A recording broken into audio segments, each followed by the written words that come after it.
रुकना भाई साहब नमस्कार। भैया मेरा नाम ऋषि कुमार भारती है। भारतीय सफाई कर्मचारी महासंघ से राष्ट्रीय महासचिव हूँ और बुंदेलखंड प्रभारी हूँ। ये कैंट बोर्ड की लेबर है।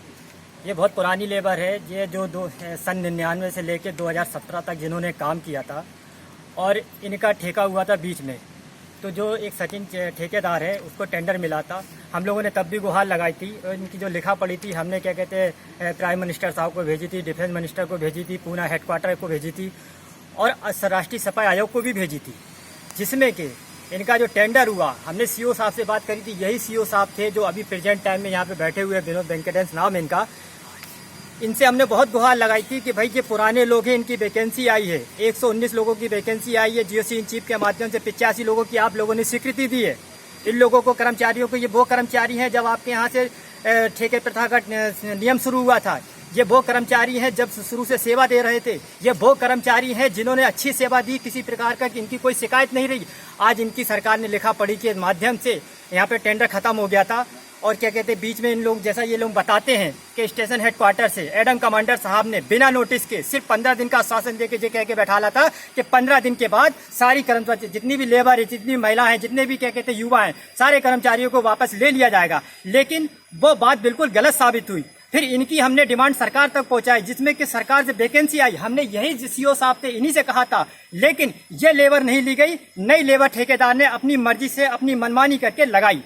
हमने फिर इनकी गुहार को आगे तक पहुंचाया। हमने फिर प्राइम मिनिस्टर साहब को लिखा, हमने राष्ट्रीय सफा आयोग को बताया। राष्ट्रीय सफा आयोग के माननीय श्री गंगाराम घोसरे जी, उन्होंने हस्तक्षेप किया। वो कैंट बोर्ड में आए, उन्होंने दो बार आए, जिसमें कि एक बार क्या कहते सीओ साहब मिले नहीं, दूसरी बार वो बैठक करके गए। उन्होंने यहाँ पे मिनट्स पास करवाए। उन्होंने ये कहा था कि आगामी कोई भी टेंडर होता है इन कर्मचारियों को लिया जाएगा, क्योंकि सफाई कर्मचारी आयोग इसलिए बना है, क्या कहते हैं प्रधानमंत्री जी इसलिए ये राष्ट्रीय सफाई आयोग का गठन किया है। हम लोगों को इसलिए हर जगह भेजते हैं पूरे भारत के अंदर कि सफाई कर्मचारियों को किसी प्रकार का उत्पीड़न और शोषण नहीं होना चाहिए। लेकिन आज ये दर दर भटक रहे हैं। आज क्या कहते हैं ये काफी लंबे समय से बैठे हुए थे और ये बीच में हम सीओ साहब से मिलने भी आए थे। जब कोरोना का टाइम चल रहा था, लोग बात नहीं कर पा रहे थे। हमने डिस्टेंस का पालन करते हुए हमने फोन पे बात करना चाहिए, लेकिन फोन पे वार्तालाप नहीं हुई। हमने ऑफिस में आके बात करी, मालूम पड़ा कि सितंबर में ठेका होगा, रिन्यूअल होगा। इन्होंने एक बार इसी ठेकेदार का रिन्यूअल कर दिया और ये कहते हैं कि इसकी कोई शिकायत नहीं है। इन्होंने एक पत्र लिख के राष्ट्रीय सफा आयोग को भेजा कि इसकी कोई शिकायत नहीं है, जबकि इसकी लगातार शिकायत हो रही है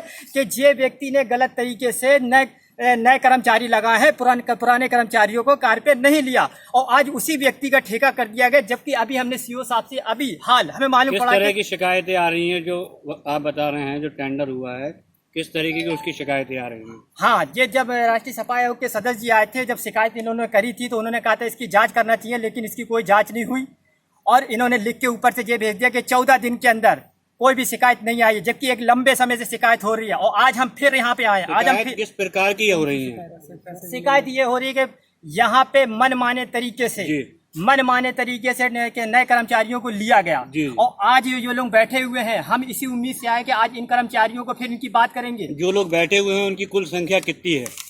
उनकी कुल संख्या तो क्या कहते हैं जो हटाए गए थे 2017 में 259 संख्या। ये क्या क्या हटाया गया था कि 15 दिन के बाद ले लिया जाएगा, लेकिन आज तक नहीं लिया गया। और अभी हमने सीओ साहब से भी बात करी, जिसमें कि अभी हमारे क्या कहते हैं हमने सीओ साहब को बहुत अच्छे से बताया कि देखिए यदि आप अगर इनको नहीं लोगे तो हम फिर से आयोग को बुलाएंगे, हम फिर से बैठक करवाएंगे, क्योंकि न्याय तो चाहिए ना। अभी आपसे सीओ साहब की जो बार वार्तालाप हुई है उसमें सीओ साहब ने आपको क्या आश्वासन दिया? सीओ साहब सीधे सीधे पल्ला झाड़ लेते हैं कि मैं नहीं जानता हूँ, कॉन्ट्रैक्टर जाने। जबकि यहाँ पे मैं उनसे ये कहने आया था कि देखिए नगर निगम में भी है, नगर आईजी है, वो अगर किसी से कह देते हैं तो वहाँ पे ठेकेदार लगा लेता है और वहाँ पे पार्षदों के माध्यम से भी लोग लगते हैं। अगर आयोग आपसे कह रहा है, एक सेंट्रल मिनिस्टर आपसे कह रहा है, आयोग हस्तक्षेप कर रहा है, फिर इन कर्मचारियों को क्यों नहीं लिया जा रहा? कुछ आपके साथी कह रहे थे कि अगर आप मांग नहीं मानी गई तो आप लोग क्या भूख हड़ताल करेंगे क्या?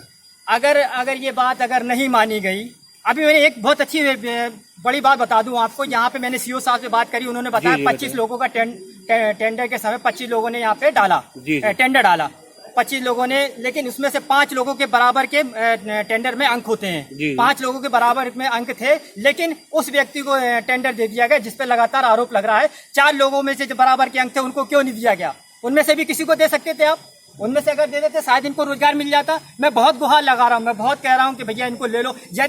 यदि ये लोग नहीं लिए जी। गए तो हम आगे की स्थिति यही करेंगे कि हम जाके धरने पे बैठने का इंतजाम और करेंगे, भूख हड़ताल करेंगे। भूख हड़ताल करेंगे, क्योंकि कब तक लड़ेंगे हम? हमारे पास इतना पैसा नहीं है, हम इतना पैसा नहीं है कि हम रोज रोज एक क्या कहते हैं रजिस्ट्री करके प्राइम मिनिस्टर साहब को भेजते रहें, रोज एक रजिस्ट्री करके हम सफाई आयोग को भेजते रहें, रोज एक रजिस्ट्री करके हम डिफेंस मिनिस्टर को भेजते रहें। ये सफाई कर्मचारी हैं जो कोई पैसे वाले व्यक्ति नहीं है। आज इनके घर में खाने को नहीं, हम रजिस्ट्रियां कर रहे हैं, हम चंदे के रूप में पैसा करके रजिस्ट्रियां करते हैं इनको। हम धन्यवाद सरकार तक सर, अपनी बात धन्यवाद कहते सर, हैं। धन्यवाद। अगर हमारी बात ये सरकार एक मिनिस्टर कह रहा है कि आप इनके साथ न्याय करो, लेकिन ये करंट बोर्ड क्यों नहीं न्याय करना चाहता? इसको न्याय करना चाहिए था। अगर ये न्याय नहीं करेगा तो हम प्राइम मिनिस्टर तक अपनी आवाज पहुंचाएंगे, हम धरने पे बैठेंगे। धन्यवाद।